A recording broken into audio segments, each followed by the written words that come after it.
Welcome back sa ating channel. Ito si Teacher JM at tayo mag-aaral ng kasaysayan ng lalawigan ng Quezon sa Makabansa 3, Quarter 1. Sa araling ito, kayo ay naasahang nasasagot ang mga tanong tungkol sa kasaysayan ng lalawigan ng Quezon. Natutukoy din ang mga mahalagang lugar sa lalawigan ng Quezon. Halina't ating alamin ang kasaysayan ng lalawigan ng Quezon.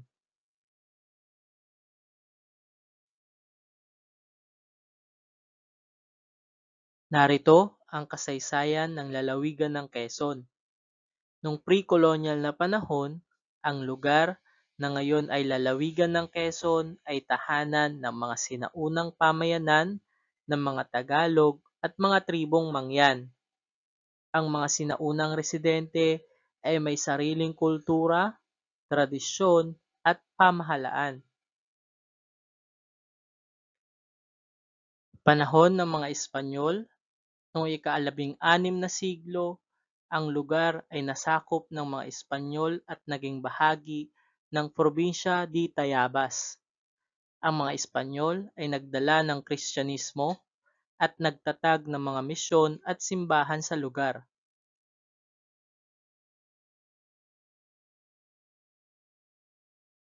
Ang pagiging isang lalawigan. Noong 1591, ang probinsya di Tayabas ay tinatag bilang isang lalawigan. Ang lalawigan ay pinangalan sa pangalan ng Gobernador-Heneral na si Gomez Perez Dasmariñas y Ribadeñera na nagngangalang Tayabas. Ang pagbabago ng pangalan. Noong 1946, ang lalawigan ay pinangalang Quezon.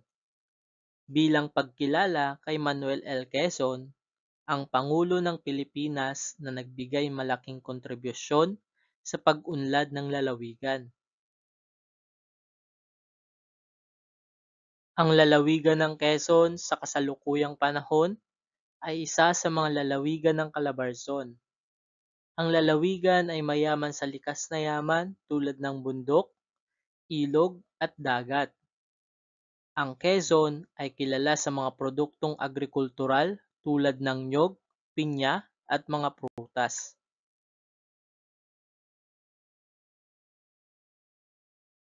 Ang lalawigan ng Quezon ay mayaman sa kasaysayan at kultura na nagmula sa mga sinaunang pamayanan hanggang sa kasalukuyang panahon.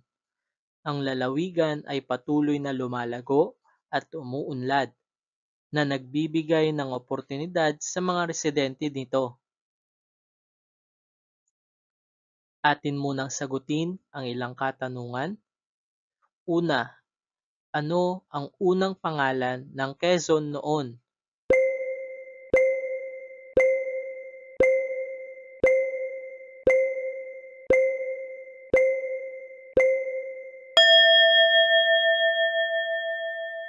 Tama, ito ay tinatawag na Tayabas. Pangalawa, kanino pinangalan ang lalawigan ng Quezon?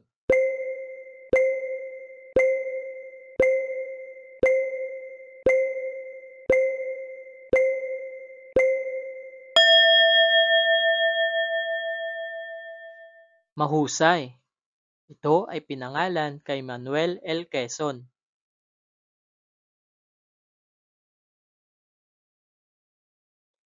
Atin munang sagutin ang isang pagsasanay na may panutong basahin at unawain ang mga pangungusap at isulat ang tama kung ang pangungusap ay wasto at mali naman kung hindi. Meron kayong 1 minuto upang sagutan ito.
Narito ang mga wastong sagot.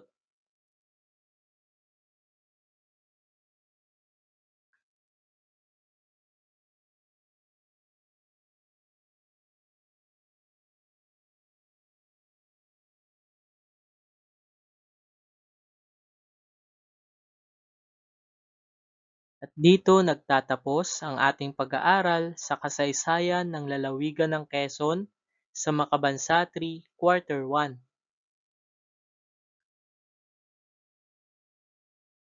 Maraming salamat sa inyong pakikinig.